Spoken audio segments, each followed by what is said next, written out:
एक झोली में फूल भरे हैं, एक झोली में कांटे रे, कोई कारण होगा। ये तो बांटने वाला बांटे रे, कोई कारण होगा, कोई कारण होगा। अरे सृष्टि ब्रह्मा जी सबके करते हैं, पर किसी के झोली में फूल भर देते हैं और किसी की झोली में कांटे भर कर संसार में भेज देते हैं।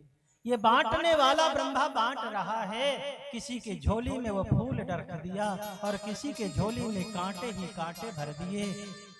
झोली दोनों को दी उसने कंधे पर, एक ने हाथ डाला, हाथ बड़ा मुलायम मुलायम फूलों से सज गया, एक ने हाथ डाली तो हाथ घायल हो गया। ये तो बांटने वाला बांटे रे, बांटने वाले ने तो बांट दिया, पर उस ब्रह्मा की भी तो कोई मजबूरी रही हो, कोई कारण रहा होगा। वो ब्रह्मा तो हमारा भी पिता, उसका भी पिता, सबका पिता, सबका सृष्टि करता, फिर उसने ऐसा क्यों खेल खेला? किसी को झोली दे करके रुला दिया और किसी को हंसा दिया। ऐसा खेल उस ब्रह्मा ने क्यों खेला? माया मोह निरासस्य वैष्णवे क्रियते कथम। हे सूत जी महाराज, आखिर वो कौन सा उपाय है जो भगवान के भक्त जानते हैं और इस मोह माया के बीच जन्म लेकर के भी मोह माया में फंसते नहीं हैं, भगवान के हो जाते हैं? कोई ना कोई तो उपाय होगा। इह घोरे कलौ प्रायो जीवाश्चासुरतां गतः, क्लेशाक्रान्तस्य तस्यैवा शोधने किं परायणम। हे पूज्यपाद, ये कलयुग चल रहा है। देखने के हाथ पांव नाक मुंह दांत तो मनुष्य जैसा है, पर जो भीतर का हृदय है ना, मशीन, वो तो राक्षस वाले हैं, निशाचर वाले। हाँ? चाइना वाले जो माल बनाते हैं ना, तो देखने के ऊपर से बहुत सुंदर बनाते हैं, पर भीतर जो मशीन लगाते हैं डुप्लीकेट लगाते हैं। सतयुग त्रेता द्वापर के जो ब्रह्मा जी मनुष्य बनाते थे ना, तो ओरिजिनल बाहर से भी और भीतर से भी इंडियन माल, बाहर भी और भीतर भी।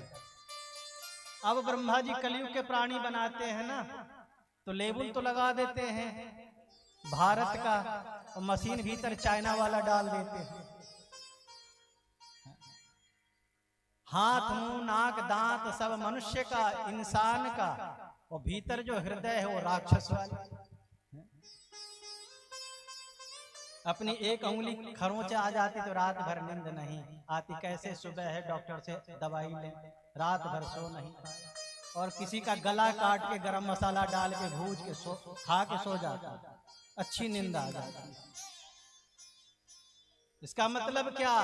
भीतर जो मशीन है वो चाइनीज है, वो इंडियन नहीं है, वो नकली मशीन है। बाहर का कवर मनुष्य का और भीतर जो मशीन है हृदय, वो राक्षस का।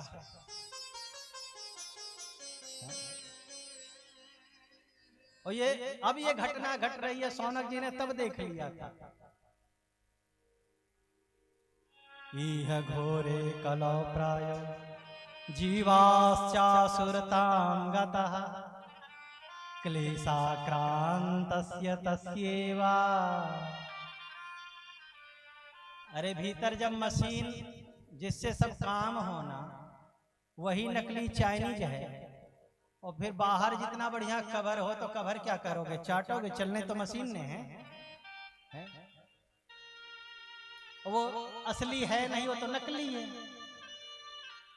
मनुष्य का शरीर ब्रह्मा ने दे दिया, पर हृदय दिया राक्षस का, असुर का, तो कर्म असुर का होगा। तो जब कर्म असुर का होगा राक्षस का, तो क्लेशाक्रांत से जो असुरों का जिंदगी है उनको जो मिलना चाहिए वही मिलेगा, स्वाभाविक। तो फिर दुखों से घिरे रहते हैं। जिंदगी दो बात में समाप्त हो जाती है। एक 90 साल के बूढ़े से पूछ लो, दो बात में जिंदगी उनकी समाप्त हो गई। एक बात तो ये थी कि हम सुखी कैसे हो जाएं, और दूसरी बात ये थी कि हम दुखी कैसे न हो। दो ही बात है। सारे जीवन इसी में वो पापड़ बेलता रह गया कि हम कभी दुखी ना हो और हम सुखी हो जाएं। दो की तमन्नाओं ने उसे बुढ़ापे तक पहुंचा दिया, पर उन तमन्नाओं ने न तो कभी जीवन में सुखी रखा और ना ही कभी दुख दूर किया। कारण दो बात में जिंदगी समाप्त हो जाती। तीसरी कुछ लालसा नहीं। धन चाहिए, क्यों चाहिए? मन में बैठा है वो भूत कहता है धन पैसा होगा तो हम सुखी हो जाएंगे। सबके पीछे तो सुख ही है। अच्छा मकान चाहिए, क्यों चाहिए? रह तो रहा घर में हैं? 20 कमरा होगा, शीशा लगा तो उसी में तू रहेगा, तो तुम्हें हंसी आएगी चेहरे पे, का सुखी हो जाएगा। अच्छा मकान होगा। सबके पीछे सुख ही है। जन्म जन्म से खोपड़ी में एक भूत सवार है सर पे, वो सुख रूपी भूत। और उस भूत के दो पांव हैं, एक सुख रूपी और दूसरा दुख रूपी। वो डराता भी रहता भूत, ये काम मत करना नहीं तो दुखी हो जाएगा। हाँ, ये खेत मत बेचना नहीं तो दुखी हो जाएगा। दो ही बातों में जिंदगी समाप्त हो जाती है। न जान भी नहीं पाया कि सुख कहते किसको है। सुविधाओं को संचित करता रहा, इकट्ठा करता रहा और सोचता रहा कि मैं सुखी हो जाऊंगा। अरे बाबरे, सुविधा कुछ और है और सुख कुछ और है। हाँ? एक राजा को सुख की भूत परेशानी हुई, उनको मन फिर भी ललायित था कि मैं राजा हूं, फिर भी मन दुखी रहता था। तो पंडित जी से पूछा, अपने कुल पुरोहित से, तो कहा महाराज जी अब ये सब काम तो आता पर सुखी कैसे हो जाए ये तो पता नहीं, कहीं लिखा नहीं पंचांग में, पोथी पंचांग।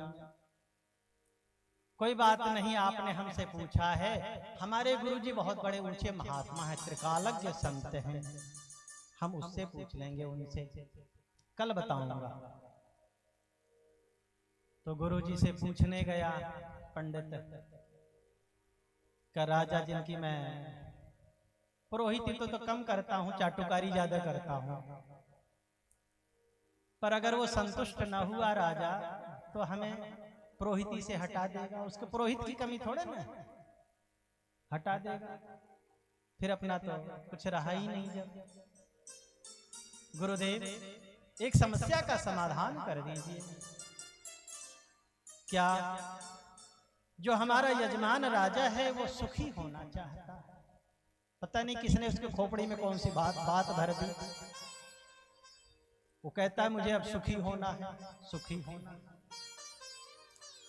गुरुदेव आप तो त्रिकालज्ञ हैं, आप देखकर बताइए तो अपने दिव्य दृष्टि से कि मेरा यजमान जो राजा है वो सुखी कैसे होगा। महात्मा समझ गया, समझदार महात्मा होते ही का कोई बात नहीं। उनसे राजा से कहना कि जो सुखी व्यक्ति होगा उसका कुर्ता मंगवा करके पहन ले तो राजा सुखी हो जाए। का कुर्ता पहनने से सुखी हो जाएगा, और नहीं तो क्या। अब जिसका कुर्ता होता है उसमें उसके कीटाणु भी शरीर के होते हैं, तो सुखी व्यक्ति का कीटाणु राजा के शरीर में प्रविष्ट हो जाएगा तो राजा भी सुखी हो जाएगा। होता पहले जिसको टीबी हो जाती थी लोग उसके कपड़े उपड़े भी नहीं छूते थे, कहा तो टीबी हो जाएगा। अभी हाल में कोरोना लोग छूते नहीं थे, का क्यों? कोरोना हो जाएगा, कीटाणु प्रविष्ट हो जाएगा। अरे जब बीमारी के कीटाणु होते तो सुख के भी कीटाणु होते होंगे।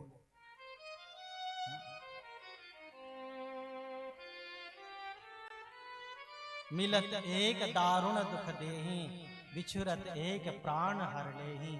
संसार में दो प्रकार के लोग होते हैं, एक मिलकर के ऐसा प्रेम बिखेर जाते हैं कि वो चले भी जाते हैं तो उनकी यादें हृदय में रह जाती है। वो हमें मिले भी नहीं तो पर भी मिलने की तमन्नाएं हृदय में लहकती रह जाती है, धधकती रह जाती है। एक तो वो होते हैं और एक वो होते हैं जो मिलते हैं तो मिलत एक दारुण दुख दो देहि। ऐसी आग लगा जाते हैं कि सोचते हैं क्यों गया उससे मिलने, पश्चाताप होती। तो ये तो कीड़ों का खेल है कि अच्छे लोगों से मिलोगे तो जीवन में अच्छाई आ जाएगी और बुरे से मिले तो बस वही लंकिनी वाली हालत है।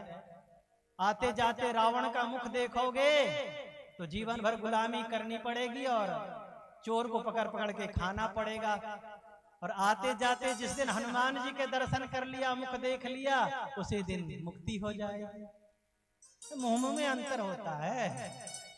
हाँ।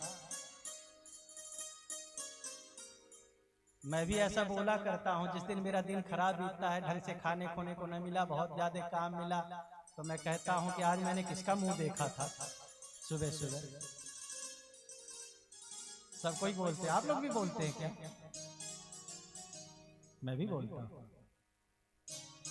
तो मुंह में अंतर है भाई, ये सच्चाई है, हकीकत। तो महात्मा ने कहा कि जो सुखी होगा उसको ढूंढ ले, उसका कुर्ता उतार के राजा पहन ले तो उसके सुख वाला कीड़ा उसको भी प्रविष्ट हो जाएगा, सुखी हो जाएगा। पंडित जी आकर बताए, पुरोहित ने बताया, राजा ने कहा बस इतनी सी बात है, ये महल, ये सोना चांदी, ये सुख आराम, इनसे सुख नहीं मिलता। का मिलना होता महाराज तो आप सुखी हो गए होते, इनमें सुख नहीं है। तो सुख कहाँ है? का सुखी व्यक्ति के कुर्ते में है। का ढूंढो, आदेश दे दिया, सारी सेना लग गई, ढूंढने लगी।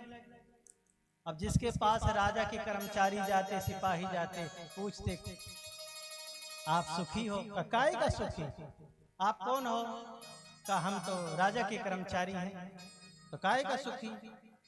ये नहीं है, वो नहीं है, कोई सुविधा नहीं देते, आप लोग देखते भी नहीं, जिंदगी तो नरक है, दुख ही दुख है। जैसे कोई मंत्री आ जाए गांव में, आप लोग बिल्कुल ठीक ठाक सारी सुविधा, काहे का सुविधा? ये नाली नहीं दिख रहा आपको है? ये रोड देख रहे हैं, इसकी हालत, हम लोग तो बिल्कुल कुत्ते की जिंदगी जी रहे हैं। इसलिए आपको वोट दिया था। कोई नहीं कहने वाला मंत्री को कि सारा कुछ पूरा है, आपको कुछ करने की जरूरत नहीं। सब कुछ होते हुए भी लोग भिखमंगे बन जाते हैं। तो जिसके दरवाजे गए आप पूछने कि आप सुखी हो, वही रोना शुरू कर दिया। बेचारे राजा के कर्मचारी पूरे अपने राज्य घूम लिए, कहीं समझ में नहीं, कोई माना नहीं कि सुखी है, कोई समस्या नहीं। महीनों बीत गए, राजा ने कहा तुम कर क्या रहे हो रे? कहा सरकार कोई स्वीकार तो करे पहले कि मैं सुखी हूं, तब उसका कुर्ता उतारे। कोई स्वीकार करने को राजी नहीं है कि मैं सुखी हूं। कौ तन दुखी, कौ मन दुखी, कौ धन बिनु रहत उदास। कौ तन दुखी, कौ मन दुखी, कौ धन बिनु रहत उदास। थोड़े थोड़े सब दुखी, का थोड़े थोड़े तो सब दुखी। कोई धन